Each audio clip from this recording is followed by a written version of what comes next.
ನಮಸ್ಕಾರ ಶಿವಶಂಕರ್ ಅವರೇ. ನಿನ್ನೆ ಮಳವಳ್ಳಿ ತಾಲೂಕು ಕಚೇರಿಯಲ್ಲಿ ತಹಶೀಲ್ದಾರ್ ಅವರ ನೇತೃತ್ವದಲ್ಲಿ ಒಂದು ಕುಂದುಕೊರತೆ ಸಭೆಯನ್ನು ಆಯೋಜಿಸಿದ್ರು ಅಂತ ಕೇಳ್ಪಟ್ಟೆ ಸರ್.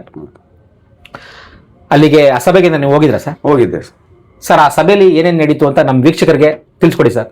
ಆ ಸಭೆ ಕುಂದುಕೊರತೆ ಸಭೆನ ಕೇಳೋದಕ್ಕಿಂತ ಒಂದು ಅರ್ಜಿ ಸಭೆಯಾಗಿ ಪರಿವರ್ತನೆ ಆಗಿತ್ತು. ಎಲ್ಲ ಕಡೆ ಮಾಮೂಲಿ ತಹಸೀಲ್ದಾರ್ಗೆ ಅರ್ಜಿ ಕೊಟ್ಟಂಗೆ ಅವರ ಇದರಲ್ಲಿ. ಆದರೂ ನಾನು ಕೇಳ್ಕೊಂಡು ಅವ್ರನ್ನ ತಹಸೀಲ್ದಾರ್ ಅವ್ರನ್ನ ಮಾತಾಡ್ಬೇಕು ಸರ್, ನಾನು ಆಲ್ರೆಡಿ ಅರ್ಜಿ ಕೊಟ್ಟಿದ್ದೀನಿ ಅಂತ ಕೇಳ್ಕೊಂಡೆ. ಲಾಸ್ಟಲ್ಲಿ ನನಗೆ ಒಂದು 20 ನಿಮಿಷ ಅವಕಾಶ ಕೊಟ್ಟರು.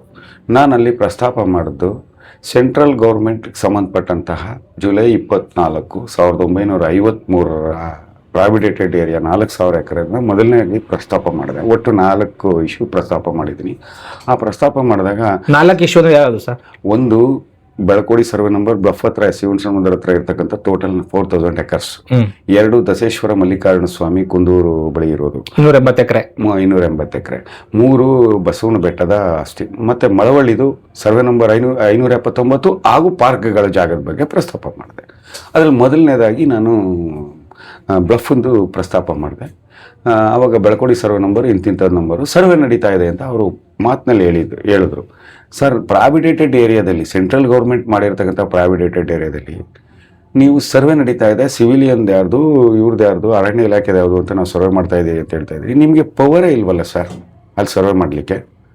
ಮತ್ತು ಅಲ್ಲಿ ಸಿವಿಲಿಯನ್ ಬರಲಿಕ್ಕೆ ಅವಕಾಶನೇ ಇಲ್ಲ, ನೀವು ಖಾತೆ ಮಾಡೋಕ್ಕೆ ಅವಕಾಶನೇ ಇಲ್ಲ. ಹೆಂಗೆ ಮಾಡಿದ್ರಿ ಇದನ್ನು?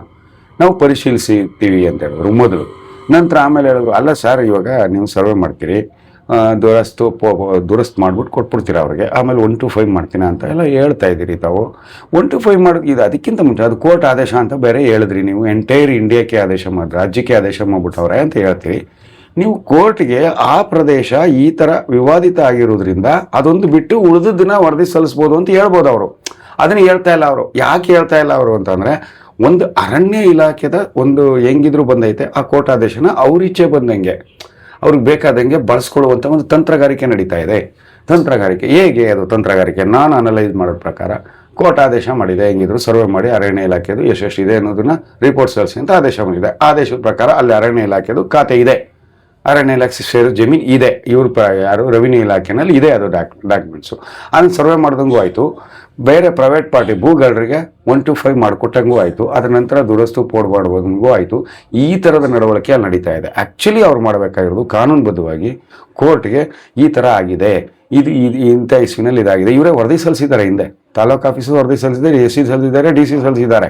ಅದ್ರ ಬಗ್ಗೆ ಇನ್ವೆಸ್ಟಿಗೇಷನ್ ಟೀಮು ಮಾಡಿದರು ಎ ಡಿ ಸಿ ಅವ್ರ ನೇತೃತ್ವದಲ್ಲಿ. ಆ ನೇತೃತ್ವದ ಟೀಮ್ ಸಹ ಇದು ನಾನು ಕೊಟ್ಟಿರುವಂಥ ದಾಖಲಾತಿ ಅಂದರೆ ಪ್ರಾವಿಡೇಟೆಡ್ ಏರಿಯಾ ಅನ್ನುವಂಥ ದಾಖಲಾತಿ ರುಜುವಾತ್ ಪಟ್ಟಿದೆ. ಅದು ರುಜುವಾತ್ ಪಟ್ಟಿದೆ. ಇದ್ರ ಬಗ್ಗೆ ಕಾನೂನು ಕೋಶದ ಅಭಿಪ್ರಾಯ ಪಡೆದು ಮುಂದಿನ ಕ್ರಮ ಕೈಗೊಳ್ಳುವಂತೆ ಹೇಳಿ ವರದಿಯನ್ನು ಸಲ್ಲಿಸಿದ್ದಾರೆ. ತಹಸೀಲ್ದಾರ್ ಸಲ್ಲಿಸಿದ್ದಾರೆ, ಎ ಸಿ ಸಲ್ಲಿಸಿದ್ದಾರೆ, ಡಿ ಸಿ ಸಲ್ಲಿಸಿದ್ದಾರೆ ಲೋಕಾಯುಕ್ತಕ್ಕೆ. ಆ ಕಾಪಿನೂ ಸಹ ನಾನು ಕೊಟ್ಟಿರೋ ಅರ್ಜಿನಲ್ಲಿದೆ. ಇಷ್ಟು ಆದ ನಂತರ ಇವರು ಅದನ್ನೇ ಅವರು ಆ ಒಂದು ಏರಿಯಾಕ್ಕೆ ವರದಿ ಸಲ್ಲಿಸಿ ಇದು ಸೆಂಟ್ರಲ್ ಗೌರ್ಮೆಂಟು ಅಂತ ಹೇಳ್ತಾ ಇದ್ದಾರೆ ಅಂತ ಹೇಳ್ಬೋದಿತ್ತು. ಇಲ್ಲ, ಸೆಂಟ್ರಲ್ ಗೌರ್ಮೆಂಟ್ ಪರ್ಮಿಷನ್ ತೊಗೋಬೇಕು. ಇವರು ನನಗೆ ಈ ಥರ ಇದು ಬಂದಿದೆ, ನಿಮ್ಮ ಆಸ್ತಿ ಅಂತ ಇಲ್ಲಿ ಈ ಥರದ ರೆಕಾರ್ಡ್ ಇದೆ, ಇಲ್ಲಿ ಪ್ರಾವಿಡೇಟೆಡ್ ಏರಿಯಾ ಅಂತ ನೀವು ಡಿಕ್ಲೇರ್ ಮಾಡಿದಿರಿ ಇಂಥ ಇಸ್ವಿನಲ್ಲಿ, ಅದ್ರ ಬಗ್ಗೆ ಮಾಹಿತಿ ಕೊಡಿ, ನಾನು ಕೋರ್ಟಿಗೆ ಸಲ್ಲಿಸಬೇಕು ಅಂತ ಮಾಡಬೇಕು. ಏಕಾಏಕಿ ಮಾಡ್ತಾ ಇರೋದು ನೋಡಿದ್ರೆ ಇದೊಂದು ಷಡ್ಯಂತ್ರದ ಮೂಲಕ ಅಲ್ಲಿ ಭೂಗಳರಿದ್ದಾರೆ, ಎಲ್ಲ ರಾಜಕೀಯ ಪಕ್ಷದ ಮಹಾನ್ ನಾಯಕರುಗಳಿದ್ದಾರೆ, ದೊಡ್ಡ ಅಧಿಕಾರಿಗಳಿದ್ದಾರೆ, ಅವ್ರಿಗೆ ಮತ್ತೆ ಬೆರಳೆಣಿಕೆಯಷ್ಟು ಸಣ್ಣ ಪುಟ್ಟ ಜನರು ಇದ್ದಾರೆ. ಅವರು ಎಲ್ರಿಗೂ ಅನುಕೂಲ ಮಾಡಿಕೊಡುವಂತಹ ಒಂದು ಷಡ್ಯಂತ್ರ ಇದು ನಿಜವಾಗ್ಲೂ ಕಾನೂನುಬದ್ಧವಾಗಿ ಮಾಡುವಂಥದ್ದಲ್ಲ. ಜೊತೆಗೆ ತಮಗಿಲ್ಲದ ಅಧಿಕಾರವನ್ನು ಅವರೇ ತಗೊಂಡು ಸೆಂಟ್ರಲ್ ಗೌರ್ಮೆಂಟ್ ಪ್ರಾಪರ್ಟಿ ಬಗ್ಗೆ ಇದನ್ನು ಮಾಡ್ತಾ ಇದ್ದಾರೆ. ಇವರು ಕೋರ್ಟಿಗೆ ಸಲ್ಲಿಸ್ಬೇಕು ಅಂತಂದರೆ ಹಿಂಗಿದೆ ಅಂತೇಳಿ ಸಲ್ಲಿಸ್ಬೋದು. ಅದೊಂದು ಏರಿಯಾ ಬಿಟ್ಟು ಉಳಿದದ್ದೆಲ್ಲ ಇಡೀ ರಾಜ್ಯದಲ್ಲಿ ಮಾಡಿ, ತಾಲೂಕಲ್ಲಿ ಮಾಡಿ ಇವ್ರು ಸಲ್ಲಿಸ್ಬೋದು ಕೋರ್ಟ್ಗೆ. ಸರ್, ಇತ್ತೀಚೆಗೆ ಕೇವಲ ಒಂದು ವಾರದ ಅವಧಿಯಲ್ಲಿ ನಡೆದಂಥ ಘಟನೆ ಏನು, ದಿವಂಗತ ಚಂದ್ರಶೇಖರ್ ಮೂರ್ತಿ ಅವರ ತಂದೆ ವೆಂಕಟಪ್ಪ ಅವರು ಒಂದು 2 ಎಕರೆ 32 ಗುಂಟೆನ ಜಾಗನ ವಶಪಡಿಸ್ಕೊಂಡಿದ್ರು ಅಂತ ಒಂದು ಸಾಕಷ್ಟು ಚಿಕ್ಕ ವಯಸ್ಸಿಂದ ನಾನು ಕೇಳ್ತಾನೆ ಇದ್ದೆ. ಇತ್ತೀಚೆಗೆ ಒಂದು ತಾರ್ಕಿಕ ಅಂತ್ಯನ ಅದಕ್ಕೆ ಕೊಟ್ಟರು. ಆದರೆ ಹಿಂದೆ ಏನು ನಡೆದಿದೆ ಅನ್ನುವಂಥ ವಿವರಗಳು ನನಗೂ ಕೂಡ ಗೊತ್ತಿಲ್ಲ ಅದ್ರ ಬಗ್ಗೆ. ಆದರೆ ಅದು ಪುರಸಭೆ ಜಾಗನೇ ಆಗಿದ್ರೆ, ಅದು ವಶಪಡಿಸ್ಕೊಂಡಿದ್ರೆ ಅದು ನಿಜಕ್ಕೂ ಒಂದು ಸಂತೋಷ ಪಡುವಂಥ ವಿಚಾರ ಅದು. ಇದ್ರ ಬಗ್ಗೆ ಏನು ಹೇಳಕ್ಕೆ ಇಷ್ಟಪಡ್ತೀರಾ? ಸರ್, ಸರ್ಕಾರದ ಆಸ್ತಿ ಅಂತ ಇದನ್ನ ಯಾರಾದರೂ ತಗೊಂಡಿರಲಿ, ಅದನ್ನು ವಶಪಡಿಸ್ಕೊಳ್ಳಿ, ಅದ್ರ ಬಗ್ಗೆ ಎರಡು ಮಾತಿಲ್ಲ. ಆದರೆ ವಶಪಡಿಸ್ಕೊಂಡು ಖಾಲಿ ಬಿಡೋದಲ್ಲ, ಅದನ್ನು ಡೆವಲಪ್ಮೆಂಟ್ ಮಾಡಬೇಕು. ಸರ್ಕಾರಕ್ಕೆ ಆದಾಯ ಬರುವಂಗೆ ಒಂದು ವ್ಯವಸ್ಥೆ ಮಾಡಬೇಕು. ಅನ್ಎಂಪ್ಲಾಯ್ಡ್ ಪ್ರಾಬ್ಲಮ್ನ ಸಾಲ್ವ್ ಮಾಡಬೇಕು. ಆ ನಿಟ್ಟಿನಲ್ಲೂ ಯೋಚನೆ ಮಾಡಬೇಕು. ಅದು ಒಂದು ಪಾಯಿಂಟು.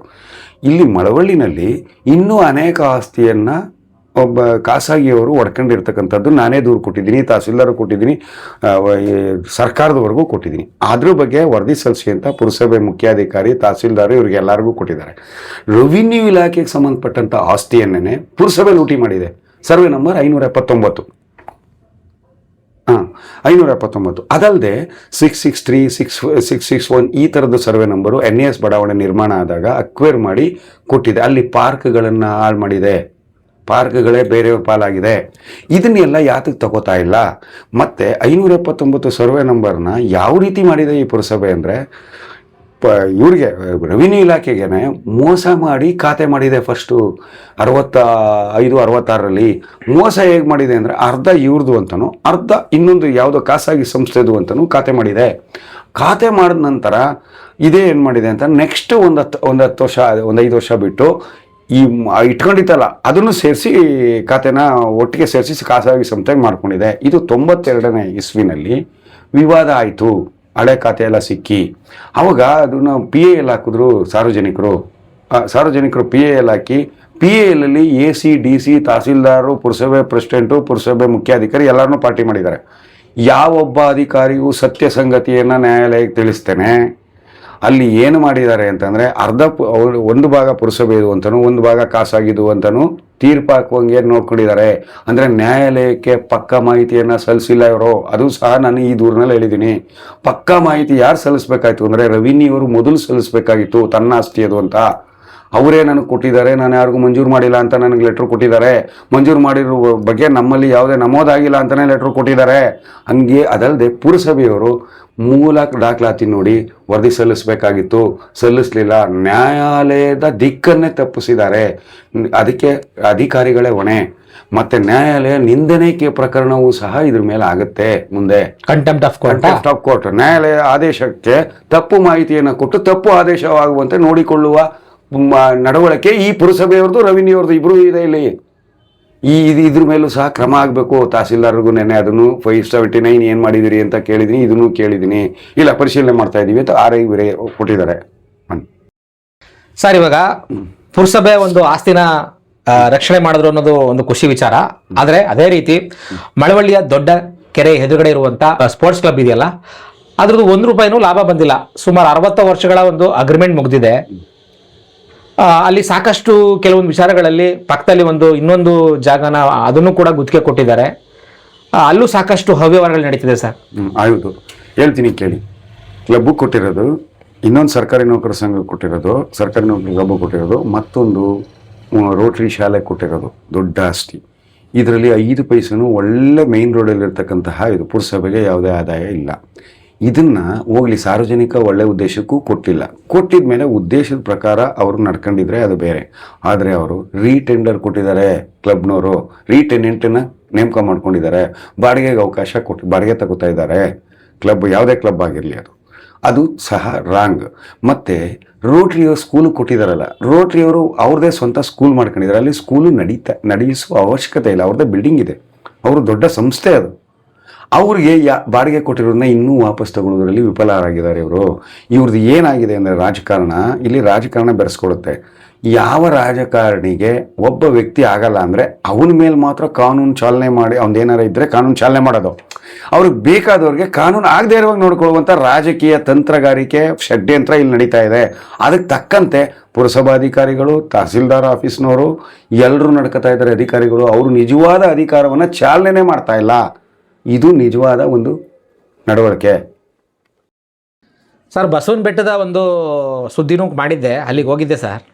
ಹೇಳಿ ಸರ್. ಅಲ್ಲಿ JCB ತಗೊಂಡೋಗಿ ಪ್ರತಿಯೊಂದನ್ನು ಉತ್ತಿ ರೋಡ್ ಮಾಡಿ, ಮೋರಿ ಮಾಡಿ, ಸೈಟ್ಗಳೆಲ್ಲ ಮಾಡಿಬಿಟ್ಟು ಸುಮಾರು 8-10 ಜನಕ್ಕೆ ಮಾರ್ಬಿಟ್ಟಿದ್ದಾರೆ. ಅದರಲ್ಲಿ ಕೆಲ ಮುಸಲ್ಮಾನರಿಗೂ ಮಾರಾಟ ಮಾಡಿದ್ದಾರೆ, ಕೆಲ ಕ್ರಿಶ್ಚಿಯನ್ಸ್ಗೂ ಮಾರಾಟ ಮಾಡಿದ್ದಾರೆ.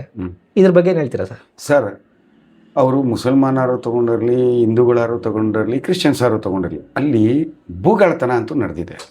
ನೋಡಿ, ಅದಕ್ಕೆ ಕಾರಣ ತಾಲೂಕು ಕಚೇರಿ. ಅದರಲ್ಲಿ ಎರಡು ಮಾತಿಲ್ಲ. ತಾಲೂಕು ಕಚೇರಿನಲ್ಲಿ ಒಂದು ದೇವಸ್ಥಾನಕ್ಕೆ ಕೊಟ್ಟಿರ್ತಕ್ಕಂಥ ದೇವಸ್ಥಾನದ ಹೆಸರಲ್ಲಿರ್ತಕ್ಕಂಥ ಯಾವುದೇ ಆಸ್ತಿಯನ್ನು ಟೆನೆಂಟ್ ಆ್ಯಕ್ಟ್ ಒಳಗಡೆ ಹೇಗೆ ತಗೊಬಂದ್ರಿ ಇವರು ಅನ್ನೋದು ಮೊದಲ ಪ್ರಶ್ನೆ. ಆ ಪೂಜಾರಿಗೆ ಟೆನೆಂಟ್ ಆಗಿ ಹಾಕಿಸ್ಕೊಂಡು ಯಾವ ರೀತಿ ಮಾಡಿದ್ರು ಇವರು? ಅಂದರೆ ಸರ್ಕಾರ ಇಲ್ಲಿ ಸರ್ಕಾರಿ ಅಧಿಕಾರಿಗಳಿಲ್ಲ. ಯಾವನೋ ರಾಜಕಾರಣಿ ಇವ್ರಿಗೊಂದು ಹೆಲ್ಪ್ ಮಾಡಬೇಕು ಅಂತ ಹೇಳಿದ್ರೆ ಆ ಹೆಲ್ಪ್ ಮಾಡೋಕ್ಕೆ ಇವ್ರು ರೆಡಿ ಇದ್ದಾರೆ. ಟೆನೆಂಟ್ ಪ್ರಕಾರ ಅವರಿಗೆ ಗ್ರ್ಯಾಂಟ್ ಮಾಡ್ದಂಗೆ ಮಾಡಿ ಅದನ್ನು ಬೇರೆಯವ್ರಿಗೆ ಮಾರಾಟ ಮಾಡಿದ್ದಾರೆ. ಇದರಲ್ಲಿ ತಾಲೂಕು ಕಚೇರಿಯಲ್ಲಿ ಅಧಿಕಾರ ನಡೆಸಿರ್ತಕ್ಕಂಥ ಇಂದ್ಲಿಂದ ಇವತ್ತಿನವರೆಗೂ ಕಮಿಷನ್ ತಗೊಂಡಿದ್ದಾರೆ ಅಂತ ಹೇಳ್ತೀನಿ ನಾನು. ಆ ಕಮಿಷನ್ ತಗೊಂಡು ಒಂದು ಸೈಡು ಅದಾಯಿತು. ಅದನ್ನು ಸ್ಥಳ ಪರಿಶೀಲನೆ ಮಾಡಿದ್ದೀನಿ ಅಂತ ಈಗಿರುವಂಥ ಸಾಹೇಬರು ಹೇಳಿದ್ರು. ಅವರು ಹಿಂದೆ ನಡ್ಕೊಂಡ್ಬಂದಿದೆ. ನಾನು ಕೇಳ್ತಾ ಇರೋದು, ಸ್ಥಳ ಪರಿಶೀಲನೆ ಮಾಡಿದೆ, ಸರಿಯಪ್ಪ, ಅದೊಂದು ಬೆಟ್ಟ, ಅಲ್ಲಿ ರಸ್ತೆನ ಯಾವುದೋ ವ್ಯಕ್ತಿ ಮಾಡಲಿಕ್ಕೆ ಅವಕಾಶ ಎಲ್ಲಿದೆ? ಎನ್ವೈರ್ಮೆಂಟನ್ನು ಹಾಳು ಮಾಡುವಂಥ ಕೆಲಸ ಆಯ್ತದ. ಎನ್ವೈರ್ಮೆಂಟನ್ನು ಹಾಳು ಮಾಡಿದ್ರೆ ನಿಮಗೆ ಕೇಳುವ ಅಧಿಕಾರ ಇದೆಯಲ್ಲ, ಏನು ಮಾಡಿದ್ದೀರಿ ನೀವು ತಹಸೀಲ್ದಾರ್ ಸಾಹೇಬ್ರೆ ಅಂತ ನಾನು ಕೇಳೋಕ್ಕೆ ಇಚ್ಛೆ ಪಡ್ತೀನಿ. ನಿಮ್ಮ ಮೂಲಕ ಈ ಪ್ರಶ್ನೆ ಅವ್ರಿಗೆ ತಲುಪಬೇಕು ಅಂತ ಇಚ್ಛೆ ಪಡ್ತೀನಿ ನಾನು ಅನ್ನೋದನ್ನು ಈ ಸಾರ್ವಜನಿಕರು ಇದನ್ನು ಎಚ್ಚೆತ್ಕೊಂಡು ಆಯಾ ಗ್ರಾಮದಲ್ಲಿ ನಡೆದಿರ್ತಕ್ಕಂತಹ ಅವ್ಯವಸ್ಥೆಯನ್ನು ಸರಿಪಡಿಸುವಂತಹ ಗಮನ ಹರಿಸ್ಬೇಕು. ಪಬ್ಲಿಕ್ಸು ಸಹ ಇದ್ರ ಜೊತೆ ಇರಬೇಕು ಅಂತ ಹೇಳ್ತೀನಿ.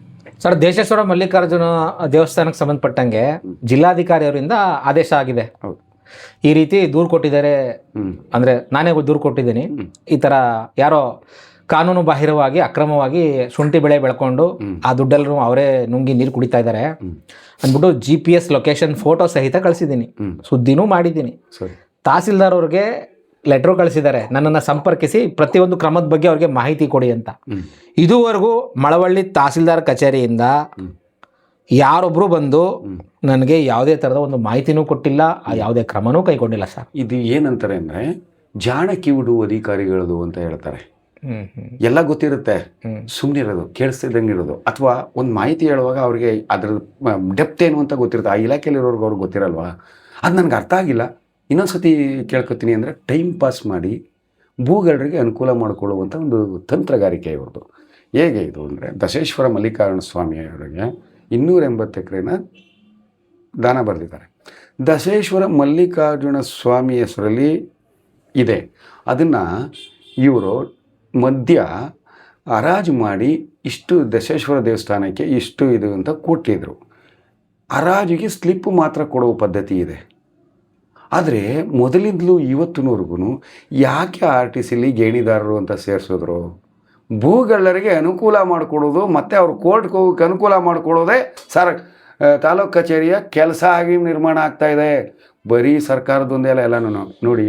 ಆ ದೇವಸ್ಥಾನದ ಅದರದ್ದು ಮಹಾತ್ಮೆ ಜನಗಳ ಭಕ್ತರ ಒಂದು ಅದರ ಮೇಲೆ ಇಟ್ಟಿರ್ತಕ್ಕಂಥ ಇದು ಅಪಾರವಾದದ್ದಿದೆ. ಅಂಥ ಒಂದು ದೇವಸ್ಥಾನದನ್ನು ಈಗ ಮೊನ್ನೆ ನಾನು ಈ ಪ್ರಶ್ನೆನೂ ಅವರನ್ನು ಕೇಳಿದೆ. ಅದಕ್ಕೆ 40 RTCಗಳನ್ನು ರದ್ದು ಮಾಡಿದ್ದೀವಿ, ದೇವಸ್ಥಾನದ ಹೆಸರು ಕುಣಿಸಿದ್ದೀವಿ, ಇನ್ನು 20ನ್ನ ಪರಿಶೀಲನೆ ಮಾಡಿ. ಯಾಕೆ ಪರಿಶೀಲನೆ ಇನ್ನೂ ಮಾಡಿದ್ದೀರಿ? 46ಕ್ಕೆ ಹೆಂಗಾಯಿತು, ಈ 20ಕ್ಕೂ ಅದೇ ಅಲ್ವಾ? ಇದಕ್ಕೆ ಯಾರು ಇನ್ಫ್ಲೂಯೆನ್ಸ್ ಮಾಡಿದ್ದಾರೆ? ಯಾರು ನಿಮಗೆ ತಡೀತಾ ಇದ್ದಾರೆ? ಅದು ಮುಖ್ಯ. ಯಾರೋ ಅವ್ರಿಗೆ ಬೇಕಾದವರು ಇದ್ದಾರೆ, ಅದಕ್ಕೆ ಅದು ರದ್ದಾಗದೇ ಇರುವಂಗೆ, ಅದು ಆಗದೆ ಇರುವಂಗೆ ತಡೀತಾ ಇದ್ದಾರೆ. ಮಧ್ಯ ಕೋರ್ಟ್ಗೆ ಹೋಗಿ ಇನ್ನೇನಾದರೂ ಬರುತ್ತಾ? ಈಗಿರೋ ಕೋರ್ಟಲ್ಲಿ ಇನ್ನೇನಾದ್ರು ಬರುತ್ತಾ? ಅವ್ರಿಗೆ ಅನುಕೂಲ ಆಗುವಂಥ ರೀತಿಯಲ್ಲಿ ಷಡ್ಯಂತ್ರ ರೂಪಿಸ್ಕೊಂಡು ತಹಸೀಲ್ದಾರ್ ಕಚೇರಿ ಇದನ್ನು ವಿಳಂಬ ಮಾಡ್ತಾ ಇದೆ. ಸರ್, ಹೇಳಿ. ಏನು ಒಂದು ಮಳವಳ್ಳಿ ಈ ಭೂಗಳ್ಳತನದ ವಿಚಾರ ಇದೆಯಲ್ಲ ಸರ್, ಇದು ಒಂದು ಪರಾಕಾಷ್ಠಲ್ಲಿದೆ. ಮೋಸ್ಟ್ಲಿ ಮಂಡ್ಯ ಜಿಲ್ಲೆಯಲ್ಲಿ ಅತಿ ಹೆಚ್ಚು ಭೂಗಳ್ಳತನ ಆಗಿರೋದು ನಮ್ಮ ತಾಲೂಕಲ್ಲೇ ಇರ್ಬೋದು ಅಂತ ಅನ್ಕೊಂಡಿದ್ದೀನಿ. ಹೌದೌದು. ಏನಕ್ಕೆ ಅಂದ್ರೆ ಮಳವಳ್ಳಿ ತಾಲೂಕನ್ನ ಜನತೆ ಆಕ್ರಮಿಸ್ಕೊಂಡಿಲ್ಲ. ಯಾವುದೋ ಜಿಲ್ಲೆಯವನು, ಯಾವುದೋ ಊರವನು, ಯಾವುದೋ ರಾಜ್ಯದವರು ಬಂದು ಇಲ್ಲಿ ನಮ್ಮ ತಾಲೂಕಿನ ಭೂಮಿಗಳನ್ನ ಆಕ್ರಮಿಸ್ಕೊಂಡು ಅವ್ರ ಅಪ್ಪಂದು ಅನ್ನೋ ರೀತಿಯಲ್ಲಿ ಅನುಭವಿಸ್ತವ್ರೆ. ಇದೆಲ್ಲ ನಿಲ್ಲಬೇಕು, ಮತ್ತೆ ಒಂದು ಉತ್ತಮವಾದಂಥ ವ್ಯವಸ್ಥೆ ಬರಬೇಕು ಅಂದ್ರೆ ಏನು ಮಾಡ್ಬೇಕು ಸರ್? ಸರ್, ಇದರಲ್ಲಿ ಭಾಳ ಇಂಪಾರ್ಟೆಂಟ್ ಏನು ಅಂದರೆ, ಅತಿ ಹೆಚ್ಚು ಹೊರಗಡೆಯವರೇ ಇಲ್ಲಿ ಕಬಳಿಸಿರೋದು, ಇಲ್ಲಿಯವರು ಸ್ವಲ್ಪ ಕಬಳಿಸಿದ್ದಾರೆ.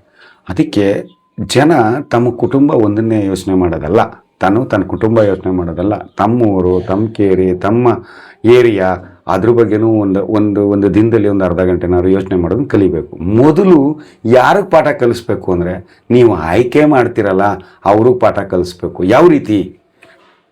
ದುಡ್ಡು ಕಾಸು ಇನ್ನೊಂದು ಮತ್ತೊಂದು ಯಾವುದಕ್ಕೂ ಅಮಿಷೆಗೆ ಒಳಗಾಗ್ದೇನೆ, ಮತ್ತು ನೀವು ಯಾರಿಗೂ ಕೊಡ್ದೇನೆ, ಇಂಥ ಅನಿಷ್ಟದ ಕೆಲಸ ಮಾಡ್ತಾ ಇದೆಯಾ, ಇದನ್ನು ನಿಲ್ಲಿಸ್ಬೇಕು, ನಾನು ಅದಕ್ಕೋಸ್ಕರ ನಿನ್ಗೆ ಓಟ್ ಹಾಕಿರೋದು ಅನ್ನೋದನ್ನು ಕೇಳೋದನ್ನ ಕಲ್ತ್ಕೋಬೇಕು. ಅಧಿಕಾರಿಗಳಿಗೆ ಹೇಗೆ ನೀವು ದೂರು ಕೊಡ್ತೀರಿ ಅವ್ರಿಗೂ ಒಂದು ದೂರು ಕೊಡಬೇಕು. ಅವ್ರಿಗೂ ದೂರು ಕೊಟ್ಟು ಅವ್ರು ಕ್ರಮ ತಗೊಳ್ಳಿಲ್ಲ ಅಂತಂದರೆ ಅವಶ್ಯಕತೆ ಬಿದ್ದು ಕೋರ್ಟ್ಗೆ ಹೋಗಲೇಬೇಕು ಅಂದಾಗ ಅವರನ್ನು ಪಾರ್ಟಿ ಮಾಡಿ ಅವ್ರ ಸದಸ್ಯತ್ವಕ್ಕೆ ಧಕ್ಕೆ ತರುವಂತಹ ದಿಕ್ಕಿನಲ್ಲಿ ಹೋರಾಟ ಮಾಡೋದನ್ನು ಪ್ರತಿಯೊಬ್ಬ ಪ್ರಜೆಯು, ಮಳವಳ್ಳಿ ತಾಲೂಕಿನ ಪ್ರಜೆಯು ಇನ್ನು ಮುಂದೆ ಮಾಡಬೇಕು. ದಯವಿಟ್ಟು ಕೇಳ್ಕೊತಾ ಇದ್ದೀನಿ ಜನಪ್ರತಿನಿಧಿಗಳನ್ನ. ಭಾಳ ದೊಡ್ಡ ಮನುಷ್ಯರು, ಅವ್ರನ್ನೇನೋ ಎದುರಾಕೋಬಿಟ್ರೆ ಏನೋ ಆಗುತ್ತೆ, ಅದನ್ನು ಬಿಟ್ಬಿಡಿ. ಅವರು ಮನುಷ್ಯರೇ, ಅವರು ಸಾರ್ವಜನಿಕ ಸೇವೆ ಮಾಡ್ತೀನಿ ಅಂತ ನಮ್ಮಿಂದ ಓಟ್ ತಗೊಂಡಿರೋದು, ಕಾನೂನುಬದ್ಧವಾಗಿ ಸಂವಿಧಾನ ರಕ್ಷಣೆ ಮಾಡ್ತೀನಿ ಅಂತ ತಗೊಂಡಿರೋದು. ಸಂವಿಧಾನ ರಕ್ಷಣೆ ಮಾಡ್ತೀನಿ ಅಂತ ಅಲ್ಲಿ ಹೋಗಿ ಪ್ರಮಾಣ ವಚನ ಸ್ವೀಕರಿಸೋದು, ಕಾನೂನು ರಕ್ಷಣೆ ಮಾಡ್ತೀನಿ ಅಂತ ಸ್ವೀಕರಿಸೋದು, ಇಲ್ಲಿ ಬಂದು ಕಾನೂನು ಇರುವುದೇ ಒಂದು, ಇಲ್ಲದೆ ಇರೋದಕ್ಕೆ ಇನ್ಫ್ಲುಯೆನ್ಸ್ ಮಾಡೋದಕ್ಕೆ ಅವ್ರಿಗೆ ಅವಕಾಶ ಇಲ್ಲ. ಅವರ ಒಂದು ಇದು ಅವರ ವ್ಯಾಪ್ತಿನಲ್ಲಿ ಯಾವುದೇ ಅಕ್ರಮ ನಡೆದ್ರು ಅವರು ಜವಾಬ್ದಾರಾಗಿರ್ತಾರೆ. ಅದನ್ನು ಜವಾಬ್ದಾರಿಯನ್ನು ಇದೆ ಅನ್ನೋದನ್ನ ತೋರಿಸುವಂಥ ಕೆಲಸ ನೀವು ಮಾಡಬೇಕು ಅಂತ. ಸರ್, ಮಳವಳ್ಳಿ ತಾಲೂಕಲ್ಲಿ ಪ್ರಜಾಪ್ರಭುತ್ವ ಇದೆಯಾ ಅಥವಾ ಅರಸೊತ್ತಿಗೆ ಇದೆಯಾ ಸರ್? ಸರ್, ನನಗೇನು ಅನಿಸುತ್ತೆ ಅಂದರೆ ಇಲ್ಲಿ ಮಳವಳ್ಳಿ ತಾಲೂಕಿನಲ್ಲಿ ಪ್ರಜಾಪ್ರಭುತ್ವ ಜಾರಿಯಲ್ಲಿದೆ ಅಂತ ಅನ್ನಿಸ್ತಾ ಇಲ್ಲ. ಕಾರಣ ಏನು ಅಂತಂದರೆ ನಮ್ಮ ಸಂವಿಧಾನವಾಗಿ ಕಾನೂನಾತ್ಮಕವಾಗಿ ಆಡಳಿತನೇ ನಡೀತಾ ಇಲ್ಲ ಇಲ್ಲಿ. ಅದರಲ್ಲಿ ಎರಡು ಮಾತಿಲ್ಲ ಅಂತ 100 ಉದಾಹರಣೆಗಳನ್ನ ಕೊಡ್ತೀನಿ. ಇವರು ಏನು ಮಾಡಿದ್ದಾರೆ ಜನ ಅಂತಂದರೆ, ಗ್ರಾಮ ಪಂಚಾಯತ್ ಇರಲಿ, ಪುರಸಭೆ ಇರಲಿ, ಶಾಸಕತ್ವ ಇರಲಿ, MP ಇರಲಿ, ಇನ್ಯಾವುದೋ ಚುನಾವಣೆ ಇರಲಿ, ಅವ್ರ ಮುಖಂಡರಿಗೆ ಜಾಗೀರು ಕೊಟ್ಬಿಟ್ಟವ್ರೆ. ಇಲ್ಲಿ ಯಾವುದೇ ರಾಜಕೀಯ ಪಕ್ಷ ಆಗಿರಲಿ ಅವ್ರು ಇಷ್ಟ ಬಂದಂಗೆ ಅವ್ರು ಹೇಳಿದ್ದೇ ನ್ಯಾಯ. ಜಾಗೀರ್ ಅಂತಂದ್ರೆ ಹಿಂದೆ ಕೆಲವು ಇವ್ರು ಕೊಡ್ತಿದ್ರು ನೋಡಿ, ಪಾಳ್ಯಗಾರರುಗಳಿಗೆ, ಮಹಾರಾಜರು ಕೊಡ್ತಿದ್ರು ನೋಡಿ, ಆತರ ಸಾಮಂತರು ಕೊಡ್ತಿದ್ರು ನೋಡಿ, ಆ ತರ ಕೊಟ್ಟ ಹೋಗಿದೆ. ಅವ್ರ ಹತ್ರ ಹೋಗ್ಬಿಟ್ಟು ಇವ್ರದೇ ಆಸ್ತಿನ ನನಗೆ ಹಿಂಗ್ ಮಾಡ್ಕೊಡಿ ಅಂತ ಭಿಕ್ಷೆ ಕೇಳುವಂಗಾಗ್ಬಿಟ್ಟಿದೆ. ಇದು ಪ್ರಜಾಪ್ರಭುತ್ವ ನಾಶದ ಅಂಚಿಗೆ ನಮ್ಮ ತಾಲೂಕನ್ನ ತಂದಿಟ್ಟಿದ್ದಾರೆ ಇಲ್ಲಿ ಆಡಳಿತ ವ್ಯವಸ್ಥೆ. ಅದಕ್ಕೆ ಜನ ಎಚ್ಚೆತ್ಕೋಬೇಕು. ಮೊದಲೇ ಹೇಳ್ದಾಗೆ ಯಾವ ರೀತಿ ಎಚ್ಚೆತ್ಕೋಬಹುದು ಅದನ್ನ ಅವರು ಪರಿಶೀಲನೆ ಮಾಡಿ ಎಚ್ಚೆತ್ಕೊಂಡು ತಮ್ಮ ಕಾರ್ಯನ ಮುಂದುವರಿಸ್ಬೇಕು. ಓಕೆ, ಧನ್ಯವಾದ ಶಿವಶಂಕರ್ ಅವರೇ, ನಿಮ್ಮ ಜೊತೆ ಮಾತಾಡಿ. ಓಕೆ.